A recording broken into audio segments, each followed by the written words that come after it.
Di video Edu-Edia yang kemarin, yang nggak bisa Mimin sebutin nama videonya tuh apa, sempat ada yang komen bandar judi online. Nah, makin parahnya, sebetulnya komen-komen ini itu menyebar luas dengan sangat cepat, nyampe nular ke video-video yang lainnya.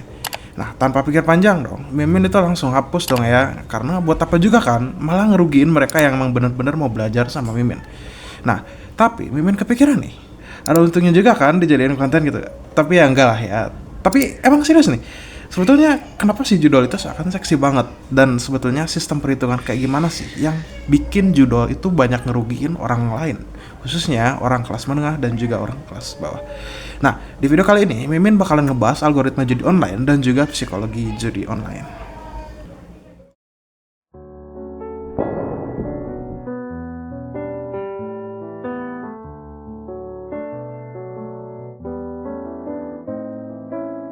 Judi online, terutama permainan slot, udah jadi fenomena besar di Indonesia. Jadi berdasarkan laporan dari CNBC Indonesia, jumlah pemain judi online di Indonesia itu mencapai 8 juta orang. Angka ini nunjukin betapa luasnya dampak dari fenomena ini di masyarakat kita. Sebagian besar pemain judi online berasal dari kelompok usia produktif, yaitu antara usia 20 nyampe 40 tahun. Banyak dari mereka tertarik karena emang tawaran hadiahnya itu yang besar, kemudahan akses, dan pengalaman bermain yang menarik. Namun, banyak juga yang terjebak dalam kecanduan akibat daya tarik permainan ini. Industri judi online terus berkembang dengan agresif. Platform ini menggunakan iklan yang masif, termasuk yang tadi Mimin bahas, yang komen di video Mimin. Nah, baik di media sosial maupun di website, buat menarik pemain baru. Nilai ekonomi dari industri ini diperkirakan mencapai miliaran rupiah setiap tahunnya. Namun, pertumbuhan ini ngebawa dampak sosial yang signifikan. Banyak pemain yang akhirnya terjebak dalam lingkaran kecanduan, kehilangan harta benda, dan bahkan mengalami gangguan mental akibat tekanan finansial. Menteri Badan Usaha Milik Negara atau BUMN Erick Thohir juga pernah menyinggung bahaya dari kecanduan judi online yang merusak masyarakat.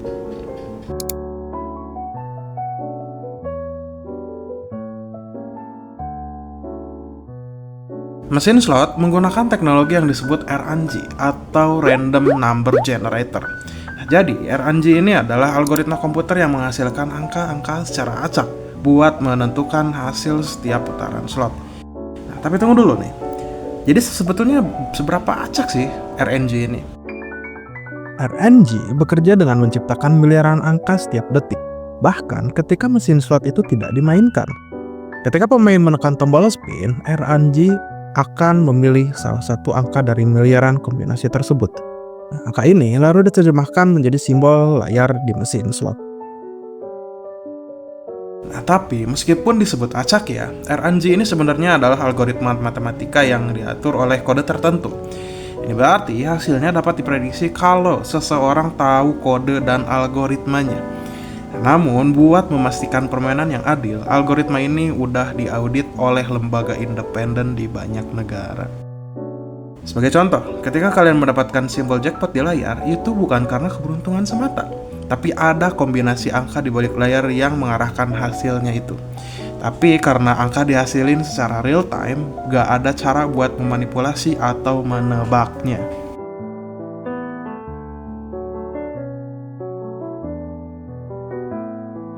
Selanjutnya, ada istilah lain yang perlu kalian tahu, yaitu Return to Player atau RTP. RTP ini adalah konsep penting yang menentukan berapa banyak uang pemain yang bakalan dikembaliin oleh mesin slot dalam jangka panjang. RTP adalah persentase rata-rata dari total taruhan yang bakalan dikembalikan kepada pemain.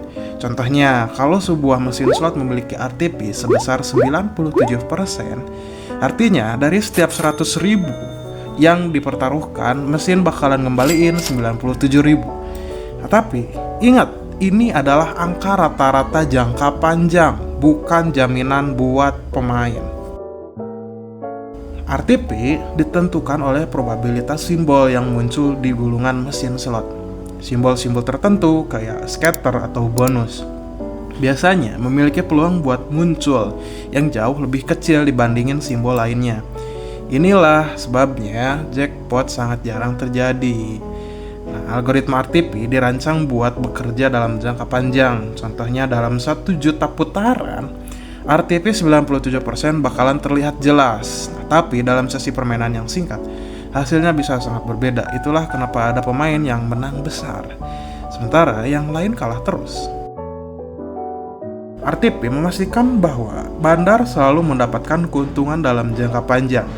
Contohnya, dalam mesin RTP 95%, bandar bakalan ngambil 5% dari total taruhan sebagai keuntungan bersih.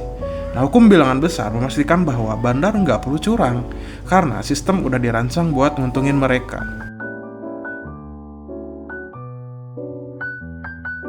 Selain RTP, ada juga yang disebut sebagai volatilitas. Nah, ini adalah tingkat risiko dalam permainan slot. Mesin dengan volatilitas tinggi memberikan kemenangan besar, tapi jarang terjadi. Sebaliknya, mesin dengan volatilitas rendah memberikan kemenangan kecil, tapi lebih sering. Banyak pemain percaya bahwa mereka itu bisa ngakali mesin slot dengan bermain di waktu tertentu, atau dengan berhenti setelah menang besar. Nah, faktanya, semua itu hanyalah mitos. Karena setiap putaran adalah independen, tidak ada cara buat memprediksi hasil berikutnya. Jadi kesimpulannya, mesin slot itu dirancang buat memberikan pengalaman bermain yang menyenangkan. Tapi jangan lupa bahwa pada akhirnya sistem ini selalu nguntungin bandar.